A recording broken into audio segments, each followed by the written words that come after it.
The best book to read is the Bible. The best book to read is the Bible. If you read it every day, it will help you all the way. Oh, the best book to read is the Bible. Dear brothers and sisters in the Lord, ప్రభునందు ప్రియమైన సహోదరి సహోదరులారా, today's verse for our meditation is taken from the book of Deuteronomy, chapter 7, verse 15. ఈరోజు మన ధ్యానం కొరకు ద్వితీయోపదేశకాండం 7వ అధ్యాయం 15వ వచనం నుండి తీసుకొనబడింది. The Lord will take away from thee all sickness. యెహోవా నీ యొద్ద నుండి సర్వ రోగములను తొలగించును. By the time we come to Deuteronomy chapter 7, ద్వితీయోపదేశకాండం 7వ అధ్యాయానికి వచ్చే సమయానికి Israelites were not in the promised land yet. అప్పటికి ఇంకా ఇశ్రాయేలీలు వాగ్దాన దేశానికి రాలేదు. But Moses was still instructing the second generation. అయితే మోషే ఇంకను ఆ రెండవ తరం వారికి సూచనలు ఇస్తూనే ఉన్నాడు. Many of those who crossed the Red Sea and were at Mount Sinai when the 10 commandments were given, they died in the wilderness wanderings. ఎర్ర సముద్రము దాటి వచ్చి సీనాయి పర్వతం దగ్గర వారికి ఏవైతే 10 ఆజ్ఞలు ఇవ్వబడ్డాయో ఆ సమయానికి అక్కడ వచ్చిన వారు అప్పుడు చనిపోయారు వాళ్ళు. And based on the promises of God, Moses was instructing them in certainty. కాబట్టి దేవుని యొక్క ఆ వాగ్దానాలను ఆధారం చేసుకొని మోషే వారికి అనిశ్చితమైనటువంటి జీవితం గురించి హెచ్చరిక చేస్తున్నాడు. And this is how God prepares a person before he brings him into the allotted place. ఈ విధంగా దేవుడు ఒక వ్యక్తిని తాను కోరినటువంటి ఆ స్థానానికి తీసుకొని వచ్చే వరకు ఈ విధంగా జరిగిస్తూ ఉంటాడు. Undoubtedly, the 7 nations who were in occupation of the promised land, నిస్సందేహంగా ఆ చుట్టూ ఉన్నటువంటి అన్య జాతి వారు, ఆ 7 జాతుల వారు ఆ వాగ్దాన దేశాన్ని ఆక్రమించుకొని ఉన్నప్పుడు, who are those 7 nations? ఎవరు ఆ 7 జాతుల వారు? The Hivites, హివ్వీయులు ఉన్నారు, the Girgashites, గిర్గాషీయులు ఉన్నారు, Amorites, అమోరీయులు, fourthly Canaanites, నాలుగోదిగా కనానీయులు, and Perizzites, పెరిజ్జీయులు ఉన్నారు, Hivites, హివ్వీయులు, and also Jebusites. మరియు యెబూసీయులు. Yes, they were greater in number and more potential people in their warring capacity and strength. వీరు యుద్ధం మాటకొస్తే, అలాగే వారి బలం మాటకొస్తే వీరికన్నా ఇశ్రాయేల్ కన్నా చాలా బలమైన వారు, బలవంతులే, సంఖ్య కూడా ఎక్కువగా ఉన్నారు. Those 7 nations may be greater and mightier when compared to the Israelites. ఆ 7 జాతుల వారు బహుశా ఇశ్రాయేలుతో పోల్చుకున్నప్పుడు చాలా ఎక్కువగాను బలమైన వారుగా ఉండొచ్చు. But they are not mightier than God. కానీ వారు దేవుని కన్నా బలవంతులేమి car. God brought Israelites to face a challenge that was impossible in their own strength. దేవుడు వారి సొంత శక్తి వలన మరి ఎదుర్కోవడం అసాధ్యమైనటువంటి ఆ స్థితికి తీసుకొని వచ్చాడు. But nothing is impossible to God. కానీ దేవునికి అసాధ్యమైనది అంటూ ఏమీ లేదు. Even today as God's children, ఈ రోజు కూడా దేవుని పిల్లలముగా this truth is our confidence in our life's battles. మన జీవిత పోరాటాల యుద్ధంలో ఈ సత్యము ఇది ఎంతో సత్యం. ఇది The one who is in us is greater than the one who is in the world. John 4:4. John 4:4. యోహాను రాసిన మొదటి పత్రిక 4వ అధ్యాయం 4వ వచనం ప్రకారం మీలో ఉన్నవాడు, మనలో ఉన్నవాడు లోకములో ఉన్నవాని కన్నా బలవంతుడు గొప్పవాడు. Later Moses talked about the abundant blessings for obedience to his commands. ఆ తర్వాత మోషే ఆ ఆజ్ఞలకు కానీ విధేయులైతే ఎంత విస్తారమైనటువంటి ఆశీర్వాదాలు వస్తాయో చెప్పాడు. And one of those blessings pronounced by Moses is the verse for our meditation today. మోషే ప్రకటించిన ఆశీర్వాదాల్లో ఒక ఆశీర్వాదమే నేటి దిన మన ధ్యానం కొరకైన వచనంలోనిది. And this is what surely will happen.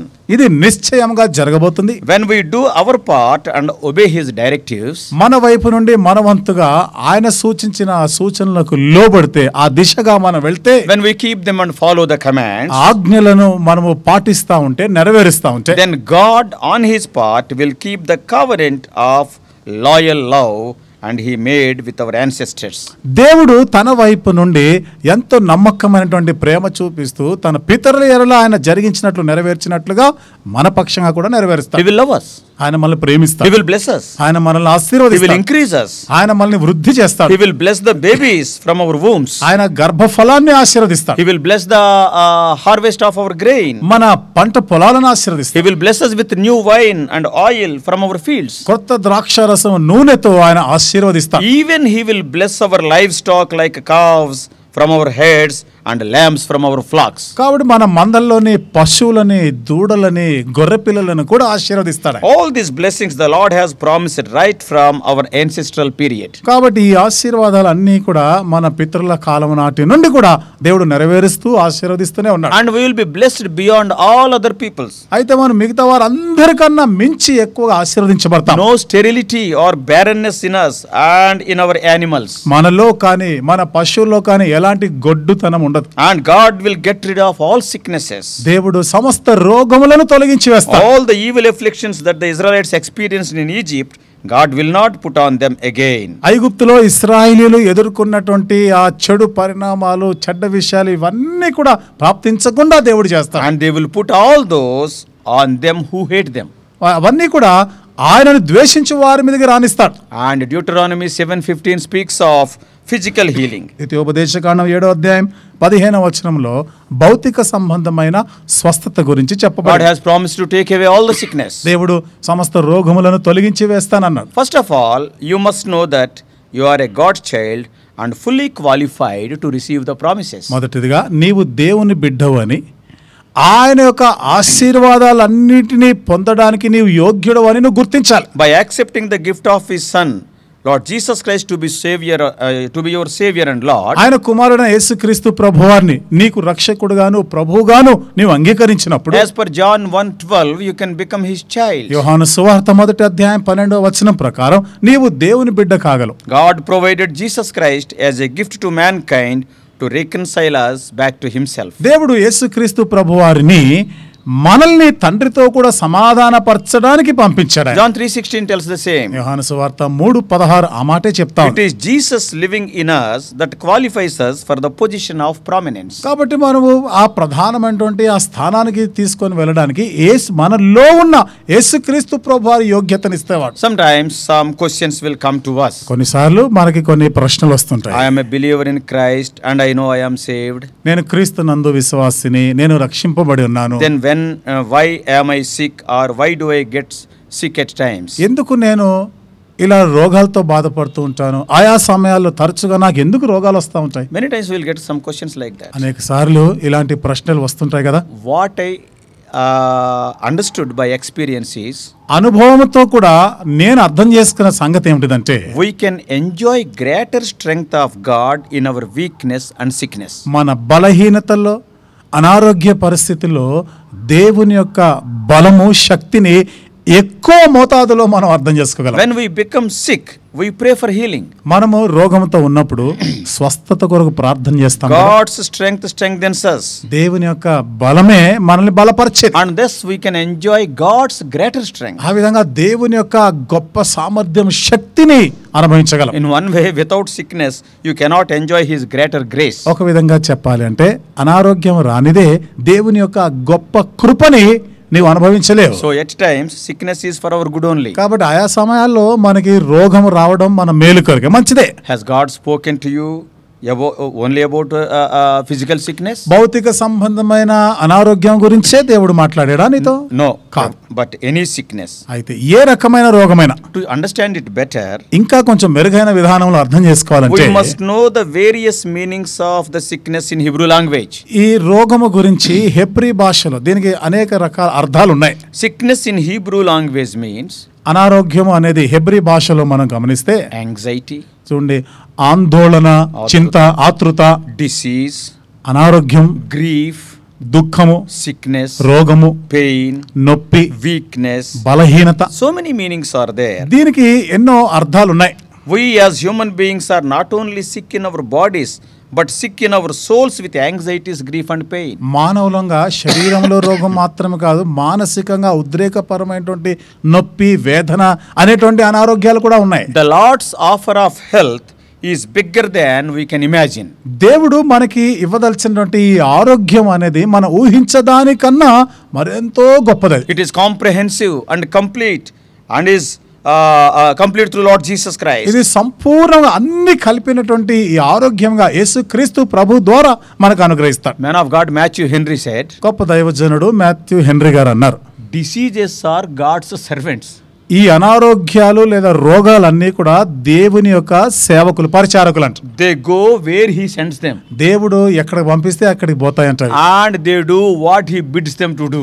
మరి అవి ఏమి చేయమని దేవుడు కోరుతున్నాడో ఆ పని చేస్తాయంట. They are God's servants. అవి దేవుని సేవకులు. So without your fault, suppose if you have become sick today, కాబట్టి ఒకవేళ నువ్వు ఏ తప్పు చేయకుండా ఈ రోజు నీకు ఏదైనా అనారోగ్యం సోకిందనుకో, don't get discouraged. నువ్వేమి నిరాశపడదు. God wants to enjoy his greater strength. He wants to enjoy. You have to enjoy his greater strength. దేవుని యొక్క గొప్పదైనటువంటి బలమును నీవు అనుభవించాలి, ఆస్వాదించాలని కోరుతున్నాడు. So dear brothers and sisters, కాబట్టి ప్రియమైన సహోదరి సహోదరులారా, Israel's responsibility was to destroy the inhabitants of Canaan along with everything connected with their religion. ఇశ్రాయేలీల యొక్క బాధ్యత ఏమిటంటే ఆ కానానులో ఉన్నటువంటి శత్రువులందరూ కూడా మరి ఇశ్రాయేలీకి భక్తికి సంబంధించినటువంటి దానికి వ్యతిరేకంగా సమస్తమును సమూల నాశనం చేయవలసిన బాధ్యత. Yeah, they should destroy everything so that nothing would remain in the land that might corrupt God's people. ఆ దేశంలో ఇంకేది కూడా దేవుని ప్రజలను పాడు చేసేటువంటిది ఏది కూడా మిగలకుండా సర్వనాశనం చేయాలి. They must lead a holy life. వారు పరిశుద్ధమైన జీవితం జీవించాలి. If they were disobedient, surely they will be punished. మరి వాళ్ళు కానీ అవిధేయులైతే నిశ్చయముగా శిక్షకు పాత్రులవుతారు. But if they were obedient, they would enjoy the blessings of national growth.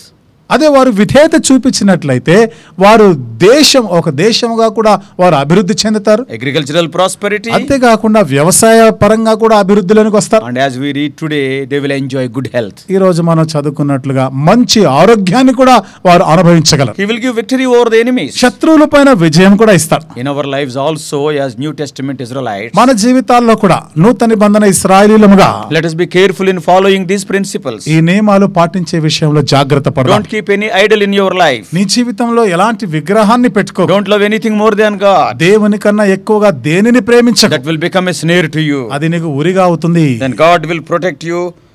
At the end we can see from all physical, emotional and spiritual sicknesses if you follow his commands. అప్పుడు నువ్వు ఆయన ఆజ్ఞలు పాటించినట్లయితే చివరిగా నీకు భౌతిక సంబంధమైన అనారోగ్యాలు, ప్రాణ సంబంధమైనటువంటి అనారోగ్యాలు, మానసికమైన రోగాలు, ఆత్మ సంబంధమైనటువంటి అనారోగ్యాలు అన్నిటి నుండి దేవుడు నిన్ను కాపాడతాడు. May God teach us obedience to his revealed word and will. మరి ఆయన యొక్క ప్రత్యక్షపరచబడినటువంటి వాక్యము చిత్తానికి లోబడి ఉండలాగిన దేవుడు సహాయం చేయనుగా. Thus we can be blessed. ఆ విధంగా మనం ఆశీర్వదించబడతాం. We can enjoy his more strength and grace. ఆయన యొక్క అధికమైన బలము, అధికమైన కృపని అనుభవించగలం. Don't worry about the sickness.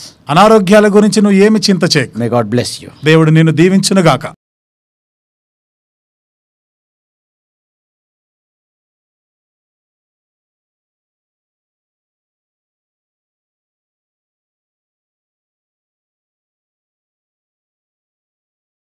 God bless you all. Please subscribe for more spiritual messages on YouTube channel John Victor Hebron.